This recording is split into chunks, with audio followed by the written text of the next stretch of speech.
एक लावारिस सूबे की तरह में ऑपरेट नहीं करना चाहिए। बलोचिस्तान अभी तक लावारिस सूबे की हैसियत से ऑपरेट कर रहा है। आज के अखबार को देखें, आज के अखबार की शह सुर्खी है, वजीर आजम ने तेल और गैस की तलाश के हकूक सिंध को दे दिए। सबसे ज्यादा लाशें बलोचिस्तान गिराता है कुदरती वसाइल पर हक हाकिमियत और हक मिल्कियत के लिए। सबसे ज्यादा कुर्बानियां बलोचिस्तान ने दी, सबसे ज्यादा फांसी बलोचिस्तान से चढ़े, सबसे ज्यादा जोमा जो है शहीद बलोचिस्तान के किए गए, सबसे ज्यादा लापता अफराद बलोचिस्तान के। क्या चाहते हैं अपने वसाइल पर इख्तियार? बलोचिस्तान में सर काफी चीजें, बल्कि पाकिस्तान में बहुत सी ऐसी चीजें वाकयात रूनुमा हुए हैं जिनसे हम अपने आप को बेखबर नहीं रख सकते।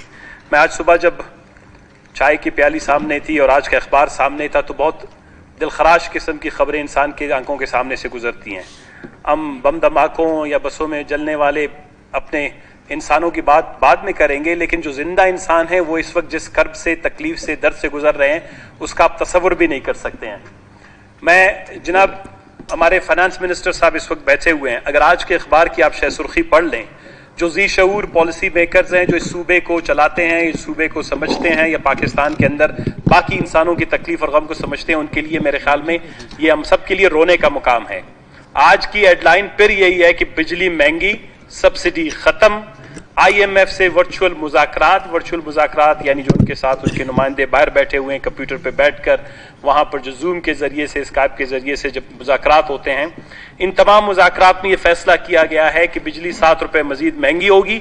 और जो सबसे बड़ी जो बात है जो बलूचिस्तान के लिए तबाही और बर्बादी का बायस है वो ये है कि जो किसानों को दी गई सब्सिडी है, जो बिजली पे दी गई सब्सिडी जारी है, वो सब्सिडी भी 15 फरवरी से खत्म कर दी जाएगी। तो 15 फरवरी से इसका इतलाक होगा और IMF के साथ जितने भी बड़े मुआहदात हो रहे हैं, मैं आपको सिर्फ ये बताऊं कि पाकिस्तान का 181 बिलियन डॉलर का बैरूनी कर्ज है। मैं उसके अंदरूनी कर्ज जो पाकिस्तान के इंटरनल डेब्ट्स है उनका जिक्र नहीं करूंगा, जो एक्सटर्नल डेब्ट्स हैं पाकिस्तान के 182 बिलियन डॉलर हैं, 4000 अरब से ज्यादा बनते हैं।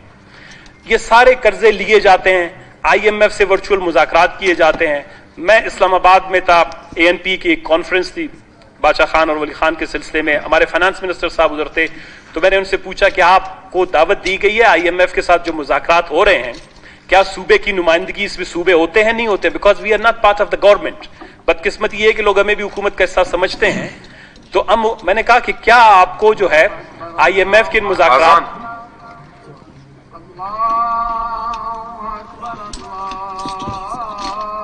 और जहां पर बिजली अगर महंगी होती है, आटा, चीनी, चावल, दालें, तालीमी खराजात, सेहत के खराजात, सफरी खराजात, अद्वियात का महंगा होना, इस सब का बराह रास्त असर सूबों पे पड़ता है।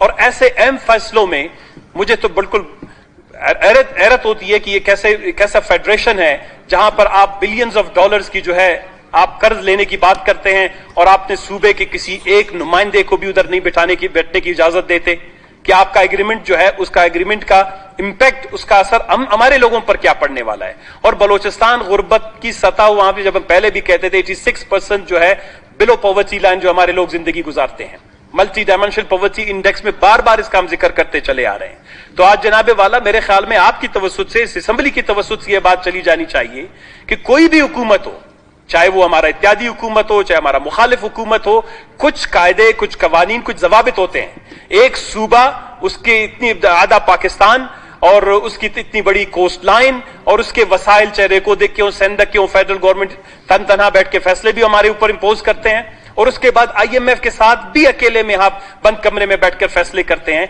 आया इसका इंपैक्ट हम पे क्या होगा? और हो रहा है। मैं जनाबे वाला गया हूं हमारे इलाकों में, लोगों के पास जिस तरह गुर्बत बड़ी तेजी से बढ़ रही है। सैलाब ने बलूचिस्तान को 3-4 चीजों ने तबाह कर दिया। उससे पहले हमारे पास कोरोना आया, फिर टिड्डी दल का सैलाब आया, फिर इसके बाद अभी सैलाब आया, फिर इसके बाद महंगाई का सैलाब आया। ये 5-6 चीजें जनाबे वाला इस सूबे की अगर आप फाइनेंशियल इसका स्ट्रेंथ देखें, इसका जो है वो साइज देखें, इसका इकोनॉमिकल इंपैक्ट यहाँ के बलूचिस्तान के लोगों पे कोई असेसमेंट करवाए, ये सूबा तो जनाबे वाला तबाही और बर्बादी के दहाने पर चला गया है। और मैं ये समझता हूं कि ये जो IMF के साथ जितने मुज़ाकरात हो रहे हैं इनका असर है। फाइनेंस मिनिस्टर साहब को, बलूचिस्तान के फाइनेंस मिनिस्टर को कम से कम उन मुज़ाकरात का हिस्सा बनना चाहिए।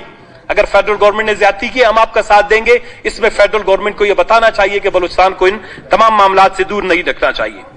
जनाबे वाला एक अहम बात जो बार बार, एक बात सिर्फ हम वाजा कर देना चाहते हैं, बहुत से ایک تو یہ ہے کہ جو ریکودک اور سندک کا مسئلہ ہے، آپ کو یاد ہوگا جو سندک کے حوالے سے 2017 میں میرا ایک کیس لگا، ہمارے یہاں بہت سے لوگوں کو شاید اس بات کی معلومات نہیں ہے۔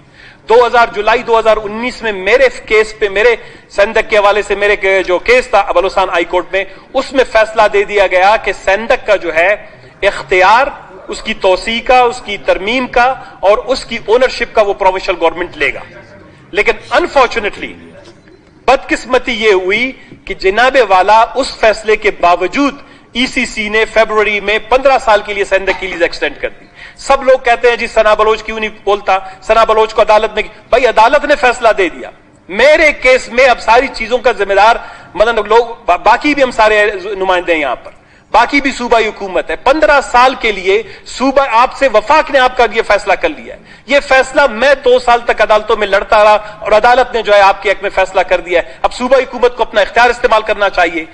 ریکودک کے معاملے میں بار بار یہ کہا جاتا ہے کہ پورے بلوچستان کے لیے یہ بہت ہی اہم فیصلہ ہوا ہے، اہم معاہدہ ہوا ہے اور اس سے بلوچستان کے عوام کو جو ہے، بلوچستان کا اس وقت تنازع بلوچستان کے قدرتی وسائل کی بنیاد پر ہے۔